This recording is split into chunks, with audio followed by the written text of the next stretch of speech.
Hey, what's up everyone? Danny and Alex. In this boxing tutorial, we're going to talk about what I like to call the forgotten five. What is this? These are 5 basic punches that you should know, maybe you do know and you don't use, or you don't use correctly. We're going to show you how.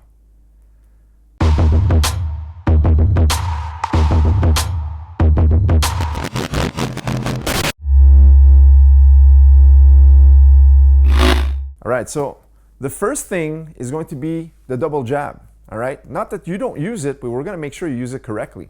All right, so the double jab is basically if you just chose it twice, like double jab here, pam pam, yeah, exactly, again, pam pam. All right, so notice how we're flicking the jab out twice. But the common mistake is sometimes people, number one, they'll kind of like just leave the hand out there and just like patty tap the jab. You know, they just like pum pum like this. All right, that's one common mistake. Just like pum pum. There's no power. There's no flick. There's nothing. Right.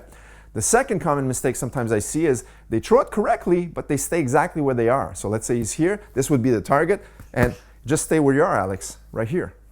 Right. There's no reach. Right. There's just like I'm just here. It's like pum pum, but the person's over there.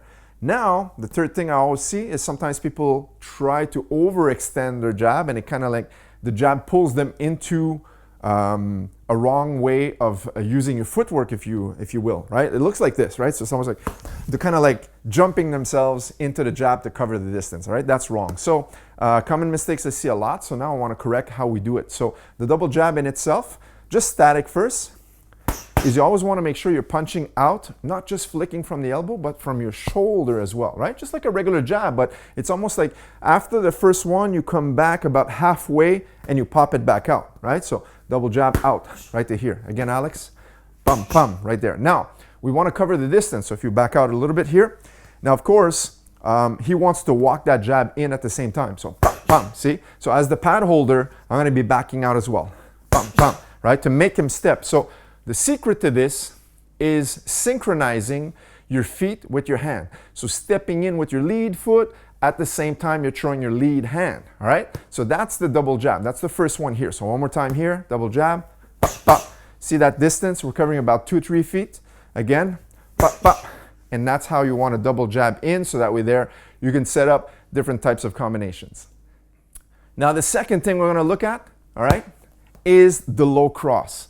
The right straight to the stomach. Okay, so a lot of times people will just flick it out, just like we talked about in the jab. They just throw it out like this. All right, that does nothing, because look, when I throw it like this, look, the opening is open for anything. The right hand, the left hook, right? Anything is open for him to counter off of that punch. Now, what I want to do this correctly is I want to shift my weight. So notice one thing. Every time you punch, like in the jab, I said punch from the shoulder. Now when you're going to cross from your shoulder as well.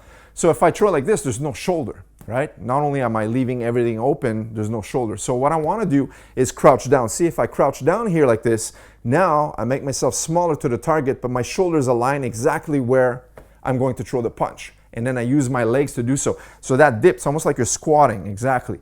So that's why I say in boxing, it's important to train your legs, right? A lot of times people think that boxing is all upper body, but if you have strong legs, explosive legs, you're gonna have stronger punches. So now, we're gonna duck down and throw that cross. Boom, right to here, see? As we're ducking down, the shoulders behind the cross. And now freeze that cross at the bottom. Boom, look, the shoulders align. This is a straight line to the target, okay? So now we're gonna put this into combination. We're going to throw the double jab like we did, and now we're going to duck into a cross, and maybe we're going to add some combinations such as a left hook, right straight, and we're going to step out to the outside. Okay, so look, bum, bum, boom, bam, bam, and then bum, bam, right to here. Okay, so that's just an example of a combination we can do. So again, bum, bum, bum, bum, bum, pop, pop. Okay, so every time you crouch, that's the second thing, either just on its own, after a double jab, pop, pop, boom, maybe just a 1-2, boom, okay? And then you add the hook, boom, boom, boom, come back upstairs. Always use your legs, right? That's the second one. Now, next up, 3 and 4, okay? The uppercuts. So 3 would be the lead uppercut, and then 4, we're gonna cover the right uppercut, all right? So these are the forgotten punches sometimes. Everyone knows how to do them, but sometimes they forget about the techniques or the tips. So we're gonna share those things with you today. So the lead uppercut, all right? Think about leaning in slightly. So there's 3 ways of doing this, all right? Number 1 is just straight up, right? Just to here, right? More of an arm punch, right to here, okay? Number 2 will be dipping and turning at the same time. Or I should just say, like, imagine you're slipping a punch, and as you turn, look, that loads up your lead uppercut into the strike. Okay, so one more time here, boom, okay? And the third way is sometimes you just duck. So what we're doing here, imagine you're just ducking, almost like you duck for the cross, and as you come back upstairs, boom, that's when the lead uppercut comes in. So duck first. Yes, exactly. So you want to use your legs on the last one. So boom, all right? So just the arm, bum, slight dip and slip, and sometimes just ducking under like that, all right? So now we're going to talk about the next one, which is the right uppercut. Okay, so on the right uppercut now, think about when you throw a cross. That right hand goes in. So look at the mechanics where he's turning his body, facing the camera when he throws that cross, from the shoulder, hip, and rotation of his foot downstairs. Same thing with that right uppercut. Look, boom, same motion. If you're just throwing with your arm, a lot of times that's the common mistake, is people just flick it like this, boom, just like tap it with the underglove, all right? So what we want to do is use the shoulder, but the shoulder is being driven by the lower body once again, okay? So here, boom, see that power? Once again, boom, again, boom. See, that's a lot of power. So Alex, 15 years old, 110 pounds, packs a punch just like a 200-pounder because of body mechanics, all right? So that's super important. So that's 3 and 4, mechanics of your lead and rear uppercuts. All right, number 5, I want to talk about the overhand punch. All right, a punch that's seldom used, but super effective. All right, we like to practice that punch once in a while. So look, the overhand punch basically is you throwing a hybrid between a straight cross and a right hook. But you're gonna go downwards, all right? Almost diagonally. So you need to raise your elbow up and then rotate the punch down like this, okay? So as the pad holder, I'm gonna tilt my mitt like this because he's coming across. If my gloves are here, he's coming across over the glove, right to the chin. Sometimes we even aim at the temple. So look, the punch comes here and it comes back, all right? So imagine you're throwing the punch and you're aiming the ground past the opponent's back foot, okay? Boom, all right? So all of your body weight dips in. Imagine like you had a sledgehammer and you turn and rotate, right? Like a wood chopper. Same thing here.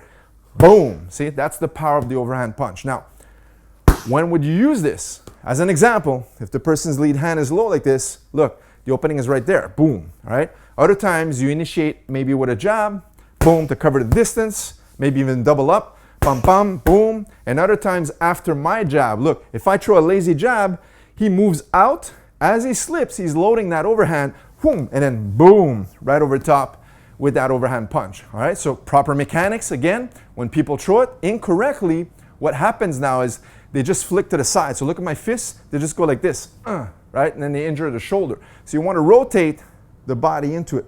So imagine you're hitting with your shoulder. It's a shoulder punch, boom. So now just raise the elbow, boom, and let your punch just loop across the glove and into the target.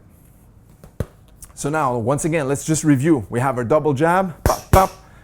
We have the level change with the low cross, all right? So here, boom, boom, and then maybe add some punches afterwards. One more thing on the low cross is when you throw combinations, for example, you don't want to just stay there. So if we switch sides and I threw the low cross after my jab, I don't want to just throw here and then pose here. Because look, the counter's right there. Boom, right? I don't want to stay there and pose for the camera.